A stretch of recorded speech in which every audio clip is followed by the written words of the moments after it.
আমরা আজকে electronics basic electronics শুরু করব। ইলেকট্রনিক্স শব্দটা ব্যুৎপত্তিগত অর্থ যদি আমরা ভাবি, আইসিএস এই দিয়ে যদি কোনো কিছু শেষ হয় তাহলে সেটা মোশন অফ ইলেকট্রনস বোঝায়। আমরা এখানে যদিও মোশন অফ ইলেকট্রনস ডিল করছি না, কিন্তু আসলে আমরা যেটা ডিল করতে চলেছি সেটা হচ্ছে ইলেকট্রন যে কাণ্ড কারখানা ঘটায় সেইগুলো।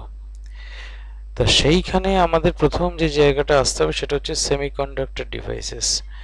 কারণ এখনকার যুগে যে কোনো ইলেকট্রনিক যন্ত্রপাতি তৈরি করার পিছনে এই সেমিকন্ডাক্টররাই দায়ী, এবং সেমিকন্ডাক্টররা কেন তাদেরকে ব্যবহার করা হয় এফিশিয়েন্টলি সেটার পিছনে যে কারণগুলো আছে সেই কারণগুলো আমরা একটু আলোচনা করব।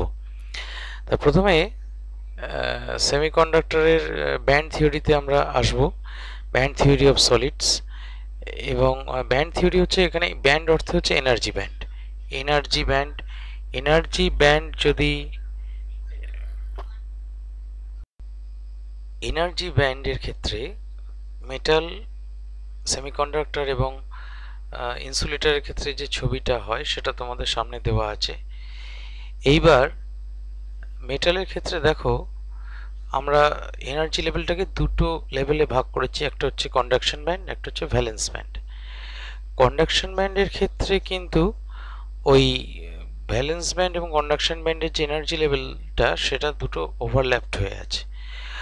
আর সেমিকন্ডাক্টরের বেলায় খানিকটা গ্যাপ লেখা আছে, দেখো, of the order of 1 electron volt energy গ্যাপটা। হোয়ারাস ফর ইনসুলেটার্স এই গ্যাপটা কিন্তু গ্রেটার দেন 7 ইলেকট্রন ভোল্ট। এই 7 ইলেকট্রন ভোল্টের থেকে বেশি হয় ইনসুলেটরের ক্ষেত্রে, কিন্তু সেমিকন্ডাক্টরের ক্ষেত্রে 1 ইলেকট্রন ভোল্ট অর্ডারের, মানে সিলিকন, জার্মেনিয়াম যেগুলো স্ট্যান্ডার্ড সেমিকন্ডাক্টর রূপে পরিচিত, তাদের বেলায় ওই কারোর বেলায় 1.2, কারোর বেলায় 0.7 এরকম হয়। কিন্তু অ্যাকচুয়ালি কি হয় না, ইলেকট্রনগুলো সাধারণভাবে ভ্যালেন্স ব্যান্ডে থাকে। ভ্যালেন্স ব্যান্ড থেকে তাকে খানিকটা এনার্জাইজ করতে হয়, করলে তারা কন্ডাকশন ব্যান্ড এনার্জি গেইন করে করে তারপর তারা কন্ডাক্ট করতে আরম্ভ করে। মজার ব্যাপারটা হচ্ছে, যেহেতু মেটালের ক্ষেত্রে ভ্যালেন্স ব্যান্ড আর কন্ডাকশন ব্যান্ড অলরেডি সুপারপোজড, ফলে নর্মাল অবস্থাতে at normal temperatures metals are good conductors, অর্থাৎ তাদের মধ্যে যথেষ্ট কন্ডাকশন লেভেলে যথেষ্ট ইলেকট্রন থাকে এবং সেই ইলেকট্রনগুলো কন্ডাকশনে অংশগ্রহণ করতে পারে। But in case of semiconductors you have to make the electrons gain conduction level energy. এই কাজটা তোমায় করাতে হবে। সেটা বিভিন্ন উপায় আছে। সহজতম উপায় হচ্ছে তাকে গরম করা। গরম করলেই ইলেকট্রনগুলো এনার্জাইজড হয়ে যাবে এবং they will reach the conduction band. তবে হ্যাঁ, এই প্রসঙ্গে একটা কথা বলি, এই এনার্জি যে গ্যাপটা, যেটাকে ব্যান্ড গ্যাপ বা ফরবিডেন গ্যাপ বলা হচ্ছে, এই গ্যাপটা কিন্তু ফরবিডেন কেন? অর্থাৎ এমন কোনো এনার্জি ইলেকট্রন অ্যাকসেপ্ট করবে না যে এনার্জি নিলে সে কিন্তু ওই মাঝামাঝি কোনো একটা জায়গায় থেকে যাবে, অর্থাৎ ভ্যালেন্স ব্যান্ড আর কন্ডাকশন ব্যান্ডের মাঝামাঝি জায়গায়। অর্থাৎ তাকে ঠিক যতটা গ্যাপ, অর্থাৎ যদি 1 ইলেকট্রন ভোল্ট গ্যাপ হয় তাহলে 1 ইলেকট্রন ভোল্ট কমপক্ষে এনার্জি তাকে নিতে হবে, তবে সে কন্ডাকশন ব্যান্ডে পৌঁছবে, তবেই সে এনার্জি নেবে, নাহলে কিন্তু নেবে না। ইনসুলেটরের বেলায় কি হয়? ইনসুলেটরের বেলায় সমস্যা হচ্ছে, ইনসুলেটরের ক্ষেত্রেও তুমি বলবে যে স্যার তাহলে ইনসুলেটরকেও তো কন্ডাক্ট করানো যেতে পারে তাকে গরম করে।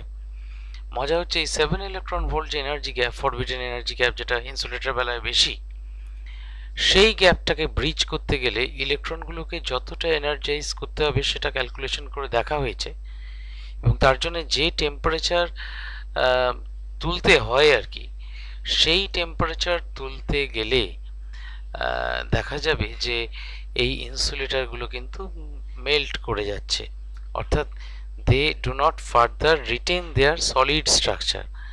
তাহলে কি হলো?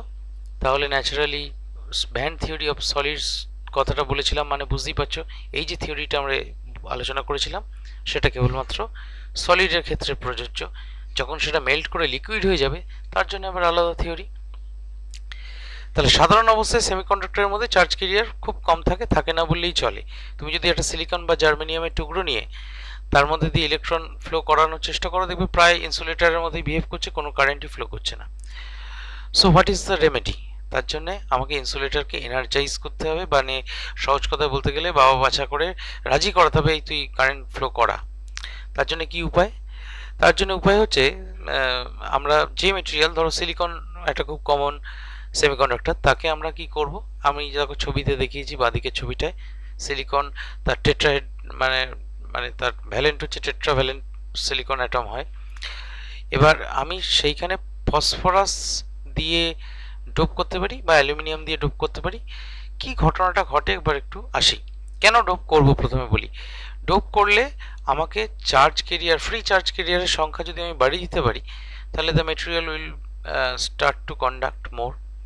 যদিও মেটালের মতো হবে না, কিন্তু আমি চার্জ কেরিয়ারের সংখ্যা বাড়াতে পারি। যেমন ডোপিং কথাটা এসছে সেই খেলায়, যেরকম কিছু নিষিদ্ধ ওষুধ মানে সেবন করলে খেলোয়াড়ের খেলার ক্ষমতা সাময়িকভাবে বৃদ্ধি পায়, এর ক্ষেত্রে মানে সেইটাকে ডোপ বলা হয়, এবং সেই জন্য এখন প্রতিটি আন্তর্জাতিক খেলার ক্ষেত্রে আগে ডোপ টেস্ট করা হয়। ডোপ কেলেঙ্কারিতে ধরা পড়লে, যেরকম মারাদোনা পড়েছিলেন, তাকে বাতিল করে দেওয়া হয়, তাকে খেলতে দেওয়া হয় না।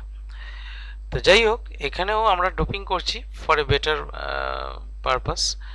সেই ফসফরাস দেখো পেন্টাভ্যালেন্ট। ফসফরাসের ক্ষেত্রে আমি যখন তার মানে ওই মাঝের সিলিকনটাকে হাটিয়ে দিয়ে আমি ফসফরাসকে ঢোকাবো। ফসফরাসের 4টে হাতের সঙ্গে সিলিকনের 4টে হাত জুড়ে গেল। জুড়ে যাওয়ার পর একটি যে হাত ফসফরাসের পড়ে রইল, অর্থাৎ একটা এক্সট্রা ইলেকট্রন পড়ে রইল, তার মানে সেই ইলেকট্রনটা তার মানে কারোর সঙ্গে জুড়তে পারলো না, তাহলে সেই ইলেকট্রনটা ফ্রি ইলেকট্রন হয়ে গেল। তাহলে সেই ফ্রি ইলেকট্রনটা will try to move through this semiconductor, doped semiconductor. আমার এখানে ইলেকট্রন বাড়লো, অর্থাৎ নেগেটিভ চার্জ ক্যারিয়ার বাড়লো, সেই জন্য এই ধরনের ডোপিংকে বলা হয় এন টাইপ ডোপিং। আবার যদি এমন হয় যে ধরো অ্যালুমিনিয়াম আমি ঢোকাতে চাইছি, অ্যালুমিনিয়াম ট্রাইভ্যালেন্ট। এবার অ্যালুমিনিয়াম যদি ট্রাইভ্যালেন্ট হয়, তাহলে অ্যালুমিনিয়াম যদি 3টে হাত তার 3টে সিলিকনের সঙ্গে জুড়ে গেল, তাহলে একটা জায়গা তো সিলিকনের একটা হাত ফাঁকা রইল, তাহলে অ্যালুমিনিয়াম তাহলে কি সাপ্লাই করবে? কিছু তো নেই। ওই যে ভ্যাকেন্সি, ওটাকে বলা হয় হোল। মানে হোল মানে হচ্ছে it is a vacuum or a void, যেটা নেচারটা হচ্ছে পজিটিভ, কারণ তবেই গোটা সিস্টেমের চার্জ নিউট্রালিটি বজায় থাকে। এবং পজিটিভ ভয়েডটাকে আমরা একটা ইন্ডিপেন্ডেন্ট চার্জ ক্যারিয়ার রূপে ভাবতে পারি। এবং মজার ব্যাপার হচ্ছে সেমিকন্ডাক্টরের মধ্যে ইলেকট্রন যেদিকে ফ্লো করে, এই হোলগুলো, পজিটিভ হোলগুলো তার ঠিক উল্টো দিকে ফ্লো করে। তাহলে হোলের ডিরেকশন হচ্ছে ঠিক তার অপোজিট। তাহলে সেমিকন্ডাক্টরের চার্জ ক্যারিয়ার বেড়ে গেল ডোপড সেমিকন্ডাক্টরে। আর সেমিকন্ডাক্টরে হোল কোথা থেকে আসে না, কন্ডাকশন ব্যান্ডে তো ইলেকট্রনগুলো ছিল, তারা এনার্জি নিয়ে যখন ভুল বললাম, ভ্যালেন্স ব্যান্ড ইলেকট্রনগুলো ছিল, তারা যখন এনার্জি নিয়ে কন্ডাকশন ব্যান্ডে চলে গেল, তাহলে ভ্যালেন্স ব্যান্ড একটা ভ্যাকেন্সি ক্রিয়েটেড হলো। সেই ভ্যাকেন্সিটা নিশ্চয়ই নেচারটা পজিটিভ হবে, সেই ভ্যাকেন্সিগুলোই হচ্ছে হোলস। মজার ব্যাপার হচ্ছে হোলসগুলো কিন্তু মুভ করে উইথ ভ্যালেন্স ব্যান্ড এনার্জি, ইলেকট্রনের মতো তাদের কন্ডাকশন ব্যান্ড এনার্জি দরকার পড়ে না। তাহলে এই ভ্যালেন্স ব্যান্ড এনার্জি নিয়ে হোলসগুলো মুভ করতে থাকে ভ্যালেন্স ব্যান্ড বরাবর, আর কন্ডাকশন ব্যান্ড এনার্জি নিয়ে ইলেকট্রনগুলো মুভ করতে থাকে কন্ডাকশন ব্যান্ড বরাবর, but in the reverse direction, opposite direction. তাহলে আমরা মানে এই ডোপিং কটা মূল যে তোমার সাবস্টেন্সটা তুমি নিয়েছো, তার কটা অ্যাটম পিছু কটা ডোপিং করবে, সেটা কিন্তু ডিপেন্ড করছে। সেটা কোনো সময় আমার যেরকম প্রয়োজন আমি ডোপিং করব, হেভি ডোপিং করতে পারি, মডারেট ডোপিং করতে পারি, লাইট ডোপিং করতে পারি। কিন্তু যাই করি, এই আগে যেমন এই তোমরা পড়েছিলে ড্যালটনিয়ান কম্পাউন্ডস, যার বেলায় এলিমেন্টস যেগুলো বা অ্যাটমস যেগুলো থাকে উপস্থিত, সেগুলো সবসময় ওই সিম্পল অ্যারিথমেটিক রেশিওতে পরস্পরের সঙ্গে যুক্ত হয়। কিন্তু এর ক্ষেত্রে, এই ডোপিং এর ক্ষেত্রে আমরা দেখো এখানে 9টা পিছু একটাকে ডোপ করেছি, তারপরে তার চেয়ে বেশি নিয়েও ডোপ করতে পারি, তার চেয়ে কম নিয়েও ডোপ করতে পারি। 10,000টা পিছু একটা, 10,000 সিলিকন অ্যাটম পিছু একটা অ্যালুমিনিয়ামকে ডোপ করতে পারি, বা ধরো 1000 সিলিকন পিছু একটা অ্যালুমিনিয়ামকে ডোপ করতে পারি। এইটা কতগুলো ডোপ করবো, অর্থাৎ কতটা স্ট্রং আমাকে এক্সটার্নাল যেটা আমি ইম্পিউরিটিটা যোগ করছি সেটা কতটা আমাকে দিতে হবে সেটা আমার প্রয়োজন অনুযায়ী, আমার যে কাজে লাগাবো সেই কাজে যেরকম প্রয়োজন সেরকম ডোপ করব। যে যখন আমরা বিভিন্ন ডিভাইসগুলো আলোচনা করব তখন ক্লিয়ার হয়ে যাবে কোনটা কীরকম ডোপিং লেভেলটা কীরকম দরকার। এবং তোমরা বার্থোলোডিউ কম্পাউন্ডস বলে এক ধরনের কম্পাউন্ডস কেমিস্ট্রিতে পড়েছো, সুতরাং এই কম্পাউন্ডসের থেকে আইডিয়া পাচ্ছ যে যে কোনো ধরনের ডোপিং করা সম্ভব।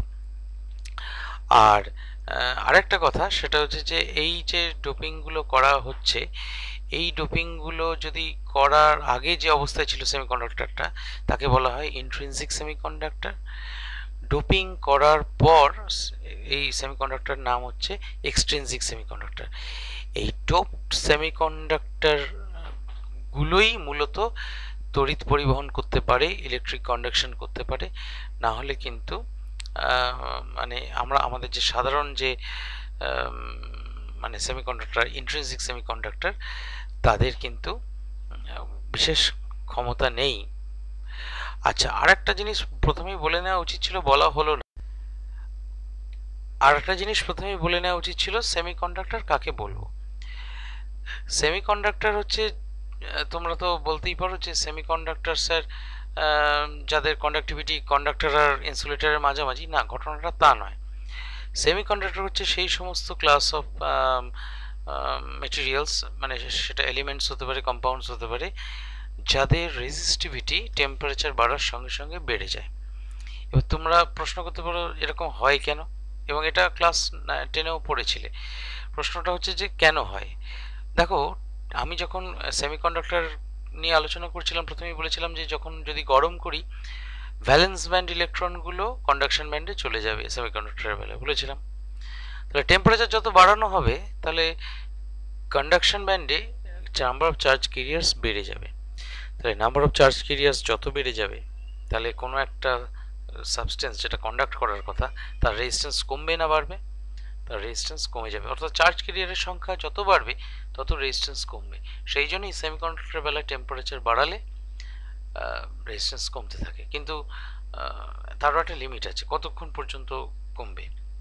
এবার মজার ব্যাপারটা হচ্ছে কন্ডাকশন ব্যান্ডে যতগুলো ইলেকট্রন আছে সবগুলো ইলেকট্রন যদি ভ্যালেন্স ব্যান্ড থেকে কন্ডাকশন ব্যান্ডে চলে যায়, ভ্যালেন্স ব্যান্ডে যতগুলো ইলেকট্রন আছে সবগুলোই ধরো কন্ডাকশন ব্যান্ডে চলে গেল, তাহলে কন্ডাকশন ব্যান্ডে আর নতুন করে কোনো ইলেকট্রন যাবার জন্য পড়ে রইল না। তাহলে এখন কি দাঁড়ালো? এখন যেটা দাঁড়ালো যে তুমি যদি এখন টেম্পারেচার বাড়াও, এখন কিন্তু মেটেরিয়ালটার রেজিস্ট্যান্স এখন বাড়বে। অর্থাৎ কেন বাড়বে না, টেম্পারেচার বাড়ানোর সঙ্গে সঙ্গে যেভাবে মেটালের রেজিস্ট্যান্স বাড়ে, মেটালের রেজিস্টিভিটি বাড়ে, কেন বাড়ে না, ওই ইলেকট্রনগুলো তখন থার্মাল এনার্জি লাভ করে তারা তখন ইলেকট্রিক ফিল্ডের ডিরেকশনে যাওয়ার থেকে তারা অ্যাব্রাপ্টলি বা র্যান্ডামলি দৌড়াদৌড়ি করে বেড়াতে থাকে, সেই জন্য রেজিস্ট্যান্স বাড়ে। তাহলে প্রথমে তার মানে সেমিকন্ডাক্টরের বেলায় ট্রুলি যদি বলতে হয়, প্রথমে রেজিস্ট্যান্স কমবে টেম্পারেচার বৃদ্ধির সঙ্গে সঙ্গে, তারপর রেজিস্ট্যান্স মেটালের মতোই বাড়তে থাকবে। আজকে এই অবধি থাক।